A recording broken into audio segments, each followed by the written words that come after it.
అందరికీ నమస్తే. సిగ్నల్ టీవీలో వచ్చిన సిపాక్ సర్వేను మీరంతా 2 డేస్ 5 జిల్లాలు ఒకరోజు 5 జిల్లాలు ఒకరోజు మొన్న నిన్న చాలామంది రీచ్ అయిందని అనుకుంటున్నాం. ఎందుకంటే మాకు వస్తున్న ఫీడ్బ్యాక్ ఇదంతా చూస్తే అది మా మీద ఉంచిన నమ్మకానికి మీకు అందరికీ కృతజ్ఞతలు. మేము కూడా నమ్మకం ఉన్న సంస్థనే సర్వే చెప్పాలనుకున్నాం. ఎందుకంటే మాకు చాలామంది సర్వే సంస్థల వాళ్ళు పంపిస్తూ ఉంటారు. బట్ కొంచెం నమ్మకంగా కనిపించేది మాత్రమే చెప్పాలనుకున్నాం. బట్ ఈ సర్వే ద్వారా ప్రజలు ఈ ప్రభుత్వానికి లేకపోతే రాజకీయ పార్టీలకు ఏం చెప్పదలుచుకున్నారో చాలా క్రిస్టల్ క్లియర్గా అర్థమైంది. ఎందుకంటే ఈ సర్వే ఏదో గవర్నమెంట్ వచ్చిన 6 months తర్వాత 1 year తర్వాత చేసిన సర్వే కాదు. ఓలా అంత తొందరగా చేస్తే ప్రజల అభిప్రాయం అప్పుడే తీసుకోరు. కానీ 2.5 years తర్వాత తీసుకున్న సర్వే అసలు ఏ పార్టీకి ఎట్లాంటి వార్నింగ్ ఇచ్చింది. నిజంగానే మన సర్వేలో బీఆర్ఎస్కు 84, కాంగ్రెస్కు 22, బీజేపీకి 6, ఎంఐఎంకు 6, ఎంబీటీకి 1 సీటు ఇచ్చినాం. అసలు ఏం తెలుసుకోవాలి దీని ద్వారా? ఈ సర్వే ద్వారా ఏం అర్థమైంది, జనాల అభిప్రాయం ఏంటి? ఈ మొత్తం వీడియో చూడండి. అంతకన్నా ముందు సబ్స్క్రైబ్ కూడా చేయని వాళ్ళు ఉంటే ఏంటంటే 2034 వరకు 2034 మనం ఏ సంవత్సరంలో ఉన్నాం? 2026లో ఉన్నాం. ఈ గవర్నమెంట్ వచ్చి జస్ట్ 2.5 years దాటింది. కానీ రేవంత్ రెడ్డి 2 years నుంచి స్టార్ట్ చేసిండు 2034 దాకా మేము ఉంటామని. తర్వాత బీఆర్ఎస్ ఖచ్చితంగా మేము అధికారంలోకి వస్తాం, ఇక ప్రభుత్వం ఫెయిల్ అయిపోయిందని బీఆర్ఎస్ వాళ్ళు చెప్తున్నారు. బీజేపీ వాళ్ళు కూడా ధీమా వ్యక్తం చేస్తున్నారు, ఖచ్చితంగా తెలంగాణలో మా అధికారం వస్తుంది, ఇక మేము ఏం చేసినా సరే. నిన్ననే ధర్మపురి అరవింద్ మాట్లాడిండు, న్యాయబద్ధంగా ఏం చేసినా సరే, వెస్ట్ బెంగాల్లో చేసినట్లు ఢిల్లీలో చేసినట్టు చేసినా సరే మేము అధికారం పెడతాం తెలంగాణలో నెక్స్ట్ ఎలక్షన్స్లో. సరే, ఎవరి ధీమా వాళ్ళకు ఉండొచ్చు. బట్ ఏం జరిగింది నిజానికి? ఒక 2.5 years బ్యాక్ పోదాం మనం. 2023 ఎలక్షన్స్ పోదాం. 2023 ఎలక్షన్స్ ముందు నేను సర్వే చేసిన. నేను V6లో జర్నలిస్ట్గా నేను కొన్ని జిల్లాలు తిరిగి దాదాపు ఒక 2 months ముందు నుంచి సర్వేలు చేసిన. సర్వేలు ఎట్లా మారుతావో నాకు బాగా తెలుసు.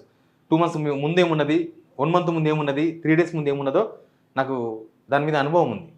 అయితే మనకు 2023 ఎలక్షన్స్లో కాంగ్రెస్ ఎమ్మెల్యేలకు ఒక్కొక్కరికి 25,000, 30,000, 40,000, 50,000, 70,000 సర్వే, ఇవన్నీ మెజార్టీలు. వాళ్ళు కూడా ఊహించి ఉండరు. కానీ గత ప్రభుత్వం మీద వ్యతిరేకతతో ఆల్టర్నేట్గా కాంగ్రెస్ కనిపించింది. బీజేపీ వాళ్ళందరూ వాళ్ళే దిగిపోయినారు. అంటే వాళ్ళందరూ వాళ్ళే ఆల్టర్నేటివ్ స్టేజ్ నుంచి పడిపోయింది బీజేపీ ఆ ఎలక్షన్స్ ముందు. కాబట్టి ఆ మెజార్టీలు వచ్చినాయి. కరెక్ట్గా ఒక 2.5 years తర్వాత ఇప్పుడు చూస్తే ఏకంగా 96 మంది ఎమ్మెల్యేలు ఓడిపోతున్నారు. అంటే 96 ప్లేసుల్లో కాంగ్రెస్ ఓడిపోతుంది. వాళ్ళకి 96 మంది ఎమ్మెల్యేలు లేరు కదా, 96 ప్లేసుల్లో ఓడిపోతుంది. అంటే వాళ్ళకున్న 65 మంది ఎమ్మెల్యేలు, వాళ్ళ దగ్గరకు వచ్చిన 9 మంది ఎమ్మెల్యేలు, 74 మంది ఎమ్మెల్యేలు, వాళ్ళలో గెలుస్తున్నది 22 మంది మాత్రమే, 22 members మాత్రమే గెలుస్తున్నారు. ఈ సర్వే ద్వారా వచ్చింది. ఎవరికి 20,000 మెజార్టీ లేదు, 50,000 మెజార్టీ లేదు. గెలిచిన కాడ కూడా చాలా తక్కువ మెజార్టీతో కనిపిస్తున్నారు. ఇక మరి ఎందుకు తేడా? ఏం తేడా జరిగింది? అప్పటికి ఇప్పుడు 2.5 yearsలోనే ఎప్పుడైనా సరే 2.5 years అనేది చాలా జాయ్ఫుల్ పీరియడ్ ఏ గవర్నమెంట్కైనా సరే. 2.5 years అనేది పెద్ద మ్యాటర్ కాదు. కానీ ఈ గవర్నమెంట్కు 2.5 yearsకి ఇంత వ్యతిరేకత ఎందుకు వచ్చింది? ఇందులో ఒక 15 నుంచి 20 మంది ఎమ్మెల్యేలు అయితే 3rd ప్లేస్లో ఉన్నారు. మినిస్టర్స్ సగానికి పైగా మినిస్టర్స్ ఓడిపోతున్నారు. సగం మంది మినిస్టర్స్ మాత్రమే గెలిచే మోకాలో ఉన్నారు ఆ 22 మందిలో. తర్వాత ప్రభుత్వం మీద ఇంత వ్యతిరేకత కనిపించింది. ఇప్పుడు సర్వే చేసిన టైంలో కూడా మీ ఎమ్మెల్యే నెక్స్ట్ ఎలక్షన్ వస్తే, ఇప్పుడు ఎలక్షన్ వస్తే మీ ఎమ్మెల్యేకి ఓటేస్తారా? లేదు, వెయ్యం. నెక్స్ట్ ఆల్టర్నేటివ్ ఎవరు? మీరు ఆల్టర్నేటివ్ ఎవరికి ఇస్తారు? మేము బీఆర్ఎస్కి ఇస్తాం, లేకపోతే బీజేపీకి ఇస్తాం. ఇదే సర్వే మోడు. అంటే కాంగ్రెస్ ప్రభుత్వం మీద జనాలలో తీవ్రమైన అసంతృప్తి ఉంది. మేము వీళ్ళకి ఓటేయద్దు, మేము ఓటేసి తప్పు చేసినాం, ఇక మళ్ళీ ఎలక్షన్ వస్తే వీళ్ళకి ఓటేయద్దు. వీళ్ళు ఏం పని చేస్తలేరు, ఎమ్మెల్యేలు పని చేస్తలేరు, గవర్నమెంట్ పని చేస్తలేదు. వాళ్ళకి ఇచ్చిన హామీలు 100 daysలో అమలు చేస్తామన్నారు. 100 days కాదు, 900 days అయినా కూడా ఇప్పటిదాకా ఏ స్కీమ్ అమలు కాలేదు. మీకు అందరికీ ఇదంతా తెలుసు. అన్ని వర్గాలు అసంతృప్తితో ఉన్నాయి. రైతులు, నిరుద్యోగులు, ఎవరికి ఏం రాలేదు కదా. పెన్షన్ పెంచలేదు, నిరుద్యోగ వృత్తి ఇవ్వలేదు, ఉద్యోగాలు ఇవ్వలేదు, ఫీజు రింబర్స్మెంట్ ఇవ్వలేదు, రైతు భరోసా ఇవ్వలేదు, యూరియా అందుబాటులో లేదు, స్కీమ్స్ లేవు, డెవలప్మెంట్ లేదు. ఇది అక్కడి ప్రజలు మాట్లాడుతున్నామండి. రేవంత్ రెడ్డి 2034 దాకా నేనే ముఖ్యమంత్రిని అనేది ఒక మైండ్ గేమ్ లాగా కనిపించింది నాకు ఈ సర్వే చూసిన తర్వాత. ప్రజల అభిప్రాయం వచ్చిన తర్వాత ఆయన ఆడుతున్న మైండ్ గేమ్. ఆయన ఎందుకు మైండ్ గేమ్ ఆడుతుందో తెలియదు. యాక్చువల్గా 2 yearsకే నేను మళ్ళీ గవర్నమెంట్ వస్తుందని ఎవరు చెప్పాడు. ఎప్పుడో లాస్ట్ మూమెంట్లో 6 months ముందు లేదు మేము చాలా స్కీమ్స్ అమలు చేసినా మా గవర్నమెంట్ వస్తుంది, మళ్ళీ నేనే ముఖ్యమంత్రి అని చెప్తారు. కాంగ్రెస్లో మళ్ళీ నేనే ముఖ్యమంత్రి అనేది కూడా ఉండదు. అది వాళ్ళ గవర్నమెంట్ రావాలి, మళ్ళీ రేవంత్ రెడ్డి ముఖ్యమంత్రిగా అధిష్టానం నిర్ణయించాలి. ఇదంతా చాలా మెకానిజం ఉంటుంది. ఈ మెకానిజం ఏమి లేకుండానే ఇది జరగదు. గ్రౌండ్లో కథం అయింది కాబట్టే బహుశా రేవంత్ రెడ్డి మైండ్ గేమ్ ఆడుతుండేమో అనిపించింది. గ్రౌండ్ ఈ చూసిన తర్వాత అర్థమైంది. దళిత బంధు లాంటి స్కీమ్స్ కూడా ఏమి ఇవ్వలే కదా, ఎమ్మెల్యేలు కూడా ఏం చేయలేకపోతున్నారు. అధికార పార్టీ ఎమ్మెల్యేలు కూడా ఏమి చేయలేని పరిస్థితి. వాళ్ళకి చెయ్యాలని ఉన్న ప్రభుత్వం నుంచి నిధులు లేవు. కొంతమంది ఎమ్మెల్యేలు అయితే లోకల్గా కలెక్షన్స్కి ఎగబడ్డారు. ప్రభుత్వ స్కీముల్లో లేకపోతే సెటిల్మెంట్లలో ఏకంగా ఒక్కొక్క జిల్లాలో ఒక్కొక్క కాన్స్టిట్యున్సీలో మంత్రివర్గం ఉన్నట్లుగా వైన్ షాప్లకు ఒక మనిషి కలెక్షన్ చేయడానికి, బెల్ట్ షాప్లకు ఒకరు, ఇంద్రమ్మ ఇల్లు కలెక్షన్కి ఒకరు, భూముల పంచాయతీల దేనికి ఒకరు, ఇట్లా మంత్రివర్గాలు ఏర్పాటు చేస్తున్నారు కొంతమంది. అట్లాంటిది కూడా ప్రజల్లో తీవ్రమైన ఎఫెక్ట్ ఉంది. రేవంత్ రెడ్డి మాటలు జనాలు నమ్మిండ్రు, ఓట్లు వేసిర్రు మార్పు కోసమని. కానీ తర్వాత రేవంత్ రెడ్డి మాటలు వింటే చాలా బోర్గా ఫీల్ అవుతారు. ఈయన చెయ్యడు, ఉత్తా చెప్తాడు అనే దానిలోకి వెళ్ళిపోయారు. కార్యకర్తలు కూడా నమ్మే పరిస్థితులు లేరు. కార్యకర్తలకు పదవులు లేవు. ఏదో వీళ్ళు ఒక 10 మంది పదవులు తీసుకొని ఇదే గవర్నమెంట్ అని చెప్పుకుంటున్నారు, కానీ కష్టపడ్డ కార్యకర్తలకు ఏ పదవులు లేవు. వాళ్ళు కూడా తీవ్రమైన అసంతృప్తి ఉన్నారు. కొద్ది మందికి మాత్రమే ప్రయోజనం కలిగింది కాంగ్రెస్లో. అడ్మినిస్ట్రేషన్ ఫెయిల్ అయిపోయింది. ఇంకా ఏ సంక్షేమం లేవు, ఉత్త మాటలు ఎక్కువగా ఉన్నాయి అనేది ఎక్కువగా జనాల్లో ఉన్న అభిప్రాయం. కాంగ్రెస్ పార్టీ కార్యకర్తలు ఉన్న అభిప్రాయం కూడా. ఆ పార్టీకి వర్కింగ్ ప్రెసిడెంట్గా కార్యకర్తలకు దగ్గరయ్యాడు, సేమ్ టైం యూత్కు దగ్గరయ్యాడు. యూత్ కనెక్ట్ అయింది కేటీఆర్కి. చాలామంది సర్వేలో మాట్లాడుతున్నప్పుడు నెక్స్ట్ మీకు తెలంగాణ ఫ్యూచర్ లేకపోతే తెలంగాణకు ఐకాన్, తెలంగాణకు ఎవరైతే బెటర్ లీడర్ అన్నప్పుడు కేటీఆర్ పేరు చెప్పారు టక్కున. అంటే నెక్స్ట్ తెలంగాణ డెవలప్ కావాలంటే కొంచెం యూత్, నేను చెప్పేది యూత్ కేసీఆర్ కన్నా ఎక్కువ కేటీఆర్ కనెక్ట్ అయినట్టుగా కనిపించింది. కేటీఆర్ పేరు చెప్పారు చాలామంది అనేది ఈ సర్వే ద్వారా అర్థమైంది. ఇక కేసీఆర్ గురించి చెప్పేవాళ్ళు తెలంగాణలో చాలామంది, లక్షల మంది కాదు కోట్ల మంది ఉన్నారు. ఇక ఇప్పుడు 84 సీట్లు బీఆర్ఎస్ ఎడ్జ్ ఉంది కదా అని బీఆర్ఎస్ వాళ్ళు సంకల్ గుర్తుకోవాల్సిన అవసరం కూడా లేదు. ఇదంతా కూడా బీఆర్ఎస్ పైన ఉన్న జనాలకున్న నమ్మకం మాత్రమే. లోకల్గా ఉండే అభ్యర్థుల పైన జనాలకి ఇప్పటికీ కోపం పోలేదు. 2023లో బీఆర్ఎస్ ఓడిపోయిన కారణం కూడా వాళ్ళే. అప్పుడు కూడా కేసీఆర్ ముఖ్యమంత్రి కావాలని కోరుకున్నారు జనం, కానీ లోకల్గా మా ఎమ్మెల్యే వద్దు. ఇప్పుడు కూడా అదే స్టేజ్లో ఉన్నారు. లోకల్ వాళ్ళ మీద తీవ్రమైన వ్యతిరేకత ఉంది. బీఆర్ఎస్ మీద కేసీఆర్ మీద ఎంత సానుకూలత వచ్చిందో వాళ్ళ మీద, వాళ్ళు మాజీ ఎమ్మెల్యేలు కావచ్చు, బీఆర్ఎస్ సంబంధించిన నియోజకవర్గ ఇన్ఛార్జీలు కావచ్చు, వాళ్ళపైన జనాల్లో తీవ్రమైన అసంతృప్తి ఉంది. వాళ్ళు ఎమ్మెల్యేగా ఉన్నప్పుడు చేసిన హడావిడి లేకపోతే వాళ్ళు చేసిన వ్యవహారాలు జనాలు ఇప్పటికీ గుర్తుపెట్టున్నారు. కాబట్టి చాలామంది అభ్యర్థులను మార్చక తప్పదు. బీఆర్ఎస్ 2023 ఇచ్చినట్టుగానే సిట్టింగ్లకు ఇచ్చేస్తామని చెప్తే వాళ్ళు కూడా దెబ్బతినక తప్పదు.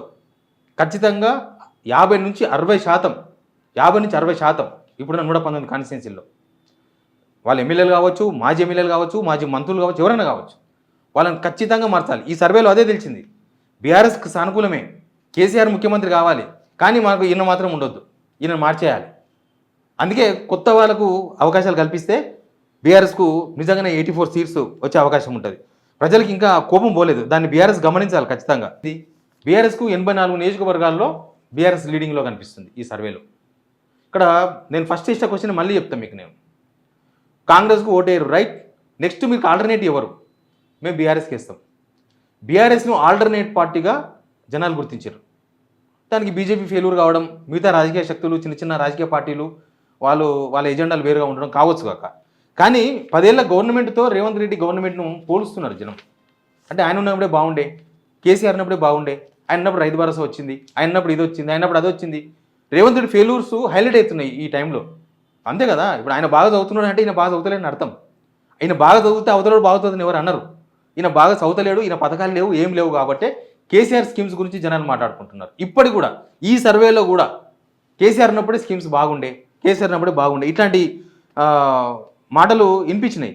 తెలంగాణ మీద కన్సర్న్ ఉన్న పార్టీ, జాతీయ పార్టీ కాంగ్రెస్ పార్టీ వేస్తే వాళ్ళు ఏం పట్టించుకోలేరు, తెలంగాణ పార్టీ ఎట్లయినా బీఆర్ఎస్ అవుతుంది అనే అభిప్రాయం కూడా జనాల్లో ఉంది. యూత్ కొంచెం కేటీఆర్కు కనెక్ట్ అయింది. కేటీఆర్ మంత్రిగా ఉన్నప్పుడు వేరు, కేటీఆర్ ఇప్పుడు వేరు. కేటీఆర్ ఇప్పుడు చాలా గ్రౌండ్లో ఉన్నాడు, ఇంతకుముందు లేడు. ఇంతకుముందు మంత్రిగా ఉన్నప్పుడు ప్రభుత్వము ఆ లెవెల్లో ఉన్నారు. కానీ ఇప్పుడు ప్రధాన ప్రతిపక్ష పార్టీగా లేకపోతే ఆ పార్టీకి బీఆర్ఎస్ 2.5 years తర్వాత వాళ్ళు చేసిన పోరాటాలు, లేకపోతే మూసీ లాంటి పోరాటాలు, రైతుల తరఫున పోరాటాలు, ఇవన్నీ జనాలలో చర్చల్లో ఉన్నాయి. అంటే ఆల్టర్నేట్ పార్టీగా అందుకే గుర్తించారు. బీజేపీని ఆల్టర్నేట్ పార్టీగా గుర్తించలేదు జనం. ఎందుకు గుర్తించలేరంటే వాళ్ళు ప్రజా వ్యతిరేక ప్రభుత్వం తీసుకున్న కార్యక్రమాల మీద పోరాటాలు చేయలేదు. ఏ ఇష్యూ వచ్చినా వాళ్ళ రాజకీయం తప్ప వాళ్ళు ఏ ఇష్యూ మీద కూడా పలానా ఇష్యూ మీద బీజేపీ గట్టిగా పోరాటం చేసింది అనేది ఎక్కడ జనాల్లో చర్చలు లేదు. బీజేపీ గురించి చర్చనే చాలా తక్కువ ఉంది. బీజేపీ ఉత్తర తెలంగాణలో బలంగా ఉండాలి, ఎందుకంటే వాళ్ళకి ఎంపీ సీట్లు గెలిచారు. కానీ ఎమ్మెల్యే సర్వేకి వచ్చేసరికి చతికిలో పడుతున్నారు.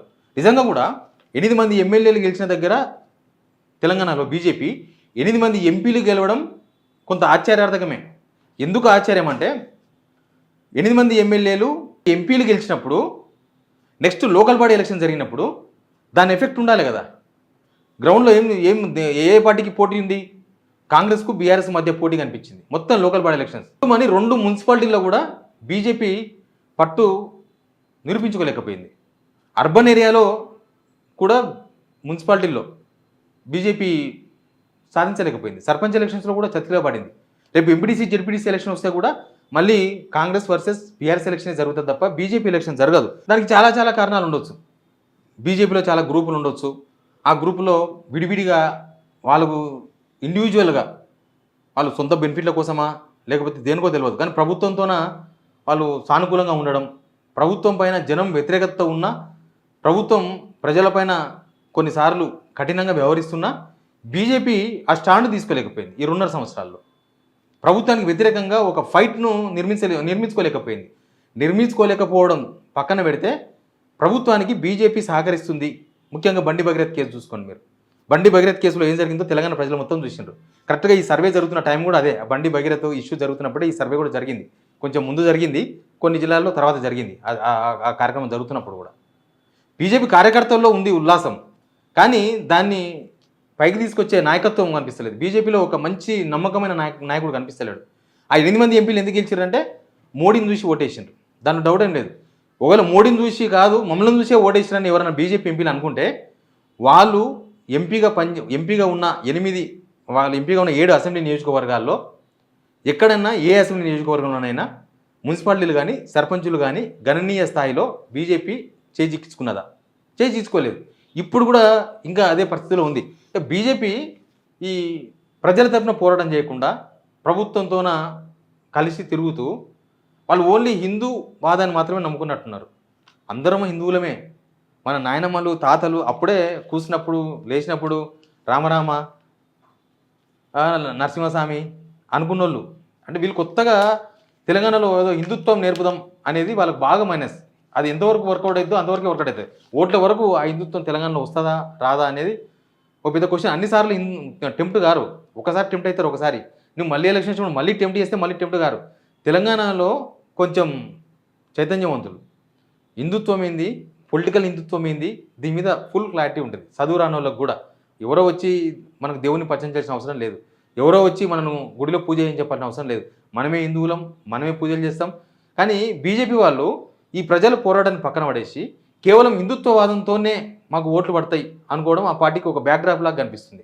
ఎక్కడెక్కడ ఈ సర్వేలో వాళ్ళతో వీళ్ళతో మాట్లాడినప్పుడు ఓన్లీ వాళ్ళ హిందుత్వమే కదా, వాళ్ళు ఏం చెయ్యరు కదా, మేము కూడా హిందువులమే కదా, ఇట్లాంటి కామెంట్స్ వచ్చినాయి. ఇంకా మిగతా బీజేపీ గురించే ఇట్లాంటి చర్చలు ఉన్నప్పుడు ఇక మిగతా చిన్న చితకా పార్టీల గురించి పెద్ద చర్చ లేదు.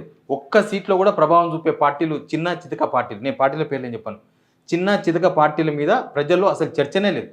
అసలు ప్రజలు ఎవరు చిన్న చితక పార్టీల గురించి ఆలోచిస్తలేరు. అసలు కొత్త పార్టీలు మేము ఆల్టర్నేటివ్ అవుతాము, మేము అదైతాము, మేము ఇదైతామని చెప్పుకున్న వాళ్ళ గురించి ఎక్కడ చర్చ లేదు. వాళ్ళ పార్టీ ఆఫీసుల పక్కన కూడా చర్చ లేదు. వాళ్ళు ఇల్లు నివాసం ఉంటున్న ఆ పార్టీలకు సంబంధించిన వాళ్ళు వాళ్ళ ఇంటి పక్కల వాళ్ళు కూడా వాళ్ళ పార్టీ గురించి మాట్లాడుకుంటలేరు. అట్లాంటి సిచ్యువేషన్లో ఆ చిన్న చిన్న పార్టీలను కూడా అక్కడనే వెళ్ళిపోయినాయి. ఇప్పటివరకున్న సర్వేది 2.5 years తర్వాత ఇంకా గవర్నమెంట్ ఇంకొక 2.5 years ఉంటుంది మనకి ఎలక్షన్కి. మళ్ళీ గవర్నమెంట్కి ఎంత టైం ఉంది? ఇంకా కరెక్ట్గా 2.5 years టైం ఉంది. లాస్ట్ 1 year ఎలక్షన్ మూమెంటే ఉంటుంది. ఇంకా లాస్ట్ 1.5 year మాత్రమే మిగిలింది. దీనిలో సర్వేలో తక్కువ వచ్చిందనో ఎక్కువ వచ్చిన సంతోషపడాల్సిన అవసరం లేదు, తక్కువ వచ్చిన బాధపడాల్సిన అవసరం లేదు. ఇంకా టైం ఉంది కాబట్టి వాళ్ళు పనిచేసుకునే అవకాశం ఉంటుంది. కానీ ఇక్కడ పార్టీకున్న సానుకూలత బీఆర్ఎస్లో ఎమ్మెల్యేలకు లేకపోతే ఓడిపోయిన వాళ్ళకున్నది ఇప్పుడు 29 మంది ఎమ్మెల్యేలు కదా, మిగతా వాళ్ళంతా ఓడిపోయిన వాళ్ళే ఉన్నారు కదా, వాళ్ళకి ఎందుకు లేదు అనేది చాలా బిగ్ పాయింట్. ఇది వాళ్ళకి ఇప్పటి వరకు కూడా ప్రజల్లో ఎందుకు సానుకూలత రాలేదు, బీఆర్ఎస్ వాళ్ళపైన ఎట్లాంటి స్టాండ్ తీసుకోబోతుంది చాలా కీలకమైన పాయింట్. ఎందుకంటే కేసీఆర్ కేటీఆర్ ఇద్దరు ఒక సింగిల్ పాయింట్ చెప్పిండ్రు, మేము ఇంతకుముందు ఇచ్చినట్టుగా అందరికీ టికెట్లు ఇవ్వం, ఎవరైతే పనిచేస్తారో జనాల్లో ఉంటారో వాళ్ళకి మాత్రమే టికెట్ ఇస్తామని చెప్పిండ్రు. అది కూడా చాలామందిలో టెన్షన్ ఉంది. బీఆర్ఎస్లో ఒక్కొక్క కాన్స్టిట్యున్సీలో 2-3 ఉన్నారు. వాళ్ళు ఎవరు ఎమ్మెల్యే అభ్యర్థి ఎవరు వర్క్ చేసుకోవాలనో కూడా పార్టీ క్లారిటీ ఇవ్వాలి వాళ్ళకి, లేకపోతే ఎవరు పని చేసుకోవాలని అర్థమైతే లేదు వాళ్ళకి. రెండోది మల్లారెడ్డి లాంటి ఎమ్మెల్యేలతో చాలా జాగ్రత్తగా ఉండాలి బీఆర్ఎస్. అసలు ఆయన పార్టీలో ఉన్నాడో లేదో కూడా తెలియదు. నా అబ్జర్వేషన్ చెప్తున్నా. ఆయన పార్టీ కార్యక్రమాల్లో అటెండ్ అవుతున్నట్టు నాకైతే కనబడలేదు. వాళ్ళ అల్లుడు పార్టీ మర్రి రాజశేఖర రెడ్డి మల్కాజ్గిరి ఎమ్మెల్యే, ఆయన పార్టీ కార్యక్రమాల్లో పార్టిసిపేట్ చేస్తున్నారు. అసలు వాళ్ళు ఉండనే ఉండరు, బీజేపీ పోతారనేది పెద్ద చర్చ ఉంది. ఎందుకంటే నాకు ఆస్తులు ఉన్నాయి కాబట్టి పోతాను. ఆయన కార్యకర్తలతో మాట్లాడుతున్నారు మల్లారెడ్డి. బీఆర్ఎస్ ఎవరైనా వదిలేసుకోవాలనుకుంటే ఇదే కరెక్ట్ టైం. ఎందుకంటే జనాల్లో సానుకూలత ఉంది. ఇదే అభ్యర్థులను పెట్టుకొని పోతే మీకు నష్టం వస్తుంది. మీరు అభ్యర్థులను పెట్టుకుంటే కేసీఆర్ ముఖం చూసి ఓట్లేస్తారు. ఈ సర్వేలో మేము ఆ పలానా నియోజకవర్గంలో బీఆర్ఎస్ గెలుస్తుంది అనగానే వాళ్ళు ఇంక మేమే గెలిచిపోతాం అని చెప్పుకోవడానికి కొంతవరకు మాత్రమే అవకాశం ఉంది. కానీ వాళ్ళ పనితీరు, వాళ్ళ వ్యవహారం, వాళ్ళ మీద ప్రజల్లో ఉన్న కోపం ఇవన్నీ ఉన్నాయి. ఒక 60% అభ్యర్థులను మార్చక తప్పదు బీఆర్ఎస్. మార్చకపోతే వాళ్ళు మళ్ళీ 2023 చేసినట్టుగానే వాళ్ళకే ఇస్తే ఆ పార్టీ కూడా కష్టాలు ఫేస్ చేయాల్సి వస్తుంది. ఎనీవే, మీ ఈ వీడియో చూసిన వాళ్ళు మీ కాన్స్టిట్యున్సీలో ఎట్లాంటి పరిస్థితులు ఉన్నాయి, మీ కాన్స్టిట్యున్సీలో ఈ సర్వే ఎట్లాంటి ప్రభావం చూపింది, ఈ సర్వే ద్వారా మీ ప్రజలు ఏమనుకుంటున్నారో కింద కామెంట్ బాక్స్లో చెప్పండి. Please subscribe.